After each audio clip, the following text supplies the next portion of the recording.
News की पाठशाला में अब वक्त है पॉलिटिकल साइंस की क्लास का।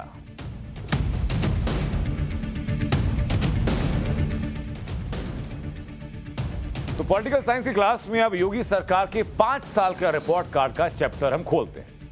आज उत्तर प्रदेश के मुख्यमंत्री योगी आदित्यनाथ ने अपनी सरकार के 5 साल का लेखा जोखा जनता के सामने रखा। सीएम योगी ने लखनऊ में अपनी सरकार का रिपोर्ट कार्ड पेश किया। सीएम योगी ने 5 सालों के दौरान प्रदेश में हुए कामकाज गिनाए और पिछली सरकारों के मुकाबले अपनी सरकार में विकास के सभी काम जो हुए उनका ब्यौरा दिया। तो चलिए आपको दिखाते हैं कि योगी सरकार के रिपोर्ट कार्ड की हाइलाइट्स क्या हैं, किस क्षेत्र में सरकार ने क्या करने का दावा किया। उससे पहले बात कोरोना प्रबंधन की करते हैं। तो योगी सरकार के रिपोर्ट कार्ड में कहा गया कि सबसे ज्यादा कोविड टेस्ट उत्तर प्रदेश में किए गए। राज्य में 551 से ज्यादा ऑक्सीजन प्लांट स्थापित किए गए। योगी सरकार ने अपने रिपोर्ट कार्ड में प्रदेश के किसानों की बेहतरी के लिए भी उठाए गए कदमों का जिक्र किया। रिपोर्ट कार्ड के मुताबिक सरकार के 5 साल के दौरान एक भी चीनी मिल बंद नहीं हुई। 1.57 लाख करोड़ गन्ना किसानों को भुगतान किया गया। रिपोर्ट कार्ड के तीसरे पार्ट में बात करते हैं योगी सरकार के दौरान हुए बुनियादी सुविधाओं के विकास की। इस मोर्चे पर सरकार ने अपना रिपोर्ट कार्ड पेश करते हुए कामों की लंबी लिस्ट सामने रखी। रिपोर्ट कार्ड के मुताबिक प्रदेश में 2 करोड़ से ज्यादा रसोई गैस सिलेंडर दिए गए। 45 लाख गरीबों को मकान देने में सरकार सफल रही। 2.61 लाख गरीबों के घरों में शौचालय बनाए गए।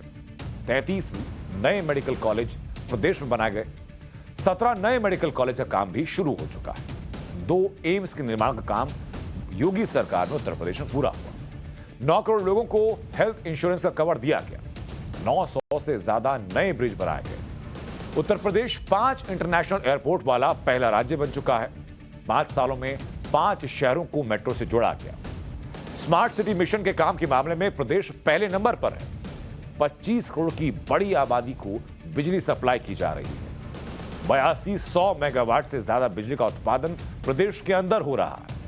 यह रिपोर्ट कार्ड पेश करते हुए सीएम योगी ने कहा कि जो पिछले कई सालों में प्रदेश में नहीं हुआ वो डबल इंजन की सरकार ने 5 सालों के दौरान कर दिखाया।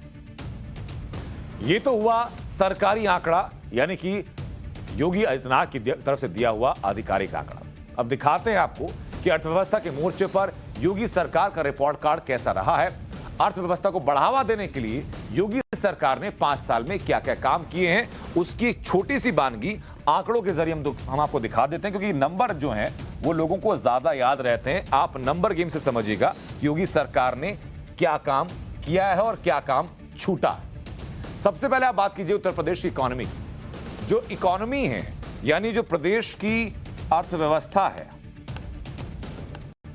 प्रदेश की जो अर्थव्यवस्था है, एक बड़ा प्रदेश है, प्रदेश की अर्थव्यवस्था जो है वो देश में दूसरे नंबर पर है। ये अभी तक का आंकड़ा निकल कर सामने आया। प्रति व्यक्ति आय की बात कीजिए, क्योंकि ये वो पैमाने हैं जिस पैमाने के आधार पर किसी भी प्रदेश की या किसी भी देश की प्रगति को आप आसानी से माप सकते हैं। पहली बात आप देख लीजिए कि उस रीजन में अर्थव्यवस्था पर कौन सा नंबर है। उसके बाद बात आती है कि प्रदेश में रहने वाले हर व्यक्ति की आय क्या है। तो दूसरा पैमाना जो हमने रखा अपनी रिपोर्ट में वो रखा प्रति व्यक्ति आय, क्योंकि यही वो पैमाना है जो आपको और हमको सीधा प्रभावित करता है कि भाई जेब में पैसा कितना आ रहा है। अब प्रति व्यक्ति आय में बढ़ावा हुआ या घटी ये आपको बता देते हैं। प्रति व्यक्ति आय जो है वो बढ़कर के सालाना स्तर पर 94,000 पहुंच चुकी है,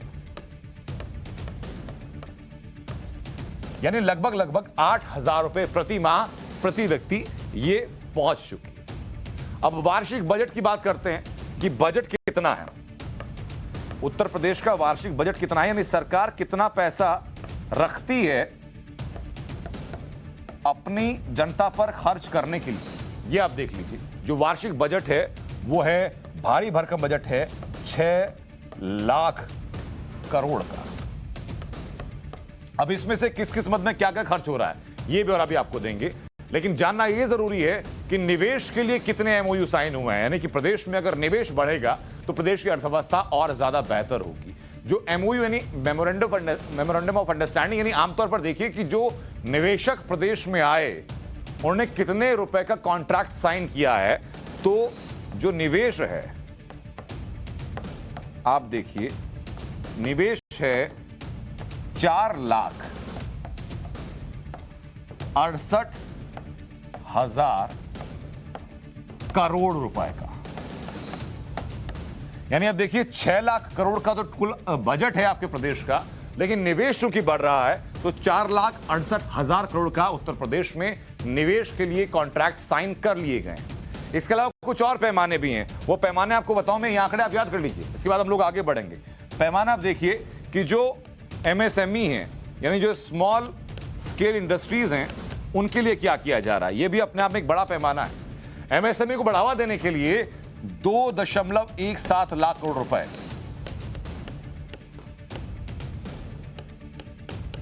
2.17 लाख करोड़ रुपए का कर्ज एमएसएमई सेक्टर को दिया गया है। इसके साथ ही प्रदेश में उत्तर भारत का पहला डेटा सेंटर बनाया गया।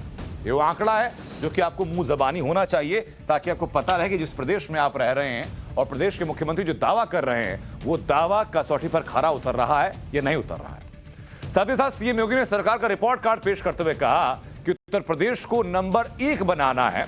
उत्तर प्रदेश को नंबर 1 बनाएंगे और प्रदेश में ईज ऑफ डूइंग बिजनेस की संभावना को बढ़ाएंगे, ताकि व्यापारी यहां पर आए तो उसको कोई परेशानी ना हो अपना उद्योग, अपना व्यापार जमाने में और बढ़ाने में।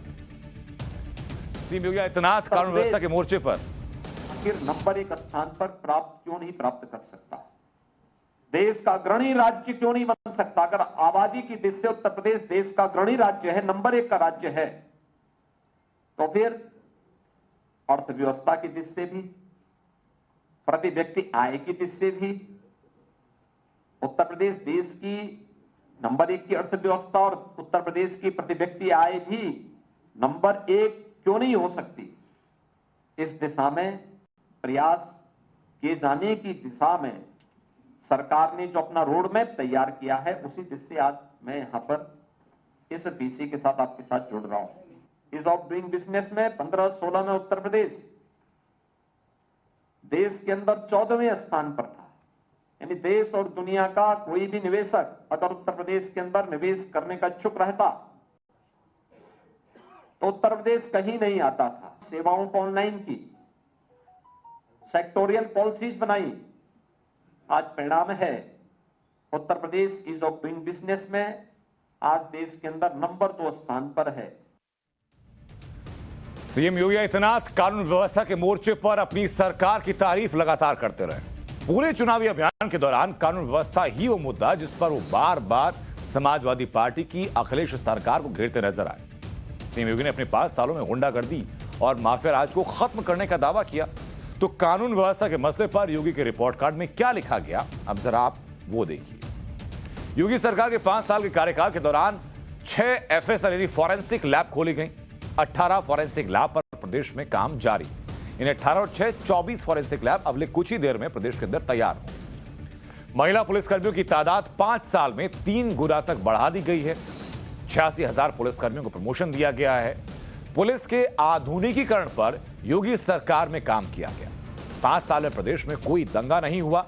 इसके साथ ही डकैती में 58% की कमी आई। हत्या जैसे अपराध 23% तक घटे। फिरौती की घटनाएं 53% कम हुई हैं। बलात्कार के मामले 45% घट चुके हैं। 694 पेशेवर अपराधियों पर राष्ट्रीय सुरक्षा कानून यानी रासुका के तहत कार्रवाई कर दी गई। गुंडे माफियाओं की 2046 करोड़ की प्रॉपर्टी ध्वस्त कर दी गई। बेटियों की सुरक्षा के लिए पॉक्सो एक्ट के तहत 218 फास्ट ट्रैक कोर्ट बनाए गए। ये वो दावा है जो कि योगी सरकार ने अपना रिपोर्ट कार्ड पेश करते हुए सामने रखा है। इस उत्तर प्रदेश में पुलिस रिफॉर्म के बाद एक सपना था। लगभग 1.5 लाख पुलिस की भर्ती सफलतापूर्वक उत्तर प्रदेश के अंदर इस दौरान हुई। पारदर्शी तरीके से हुई। पुलिस के आधुनिकीकरण की दिशा में प्रयास किए।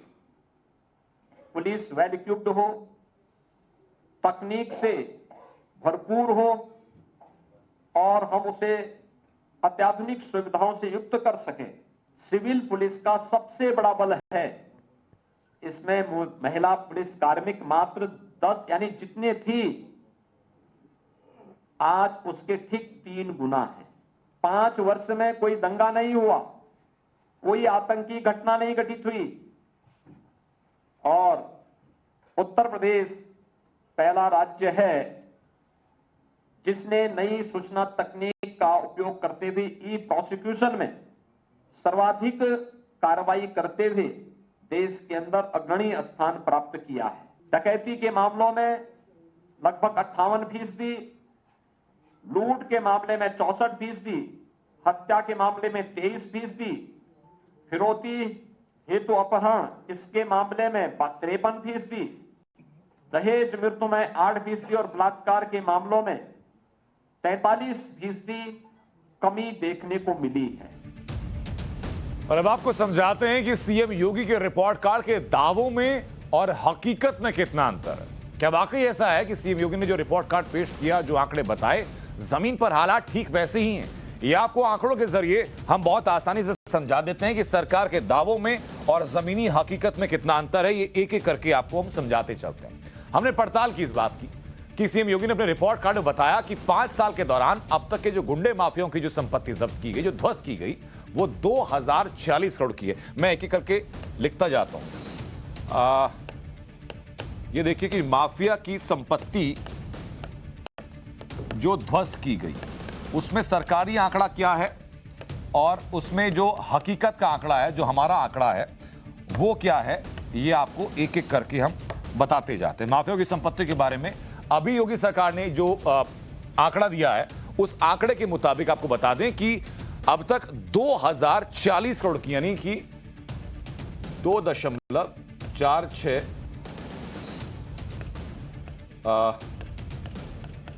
हजार करोड़ की संपत्ति को ध्वस्त किया गया। यह सरकारी आंकड़ा है। लेकिन इसके अलावा बता दें कि जबकि सितंबर 2021 के आंकड़े के मुताबिक जो कहता है वो 2281 माफिया जो गिरफ्तारी है, वो भी आपको बता देते हैं। गिरफ्तारी कहती है कि 2281 माफिया जो है वो गिरफ्तार हुए। इसके अलावा और क्या आंकड़ा है आपको बताते हैं। गैंगस्टर एक्ट के तहत 1900 करोड़ रुपए की जो संपत्ति है वो जब्त की गई है। 1900 करोड़ की संपत्ति जो है वो जब्त की गई है गैंगस्टर एक्ट के तहत। ये सरकारी आंकड़ा है। योगी सरकार के रिपोर्ट कार्ड के मुताबिक जो रेप की घटनाएं हैं, रेप की घटनाओं में 45% की कमी आई है। रेप की जो घटनाएं हैं वो 45% की उनमें कमी आई है, ये योगी सरकार कहती है। जबकि 2020 के आंकड़े के मुताबिक रेप की घटनाएं 43% घटी, यानी 2% का यहां पर अंतर है। अंतर नगण्य है, लेकिन इसमें आप बहुत बड़ा अंतर नहीं। किडनैपिंग की बात कीजिए, किडनैपिंग और फिरौती की जो घटनाएं हैं वो 53% घटने का दावा किया गया, जबकि 2020 के जो आंकड़े हैं वो कहते हैं कि 1% कम, यानी 52% ये मामले कम। योगी ने अपने रिपोर्ट कार्ड में दावा किया कि 5 साल के दौरान हत्या की घटनाओं में कमी आई और ये 23% तक पहुंची, जबकि 2020 तक के आंकड़े कहते हैं कि उनका दावा एकदम ठीक है। तो ये आपको योगी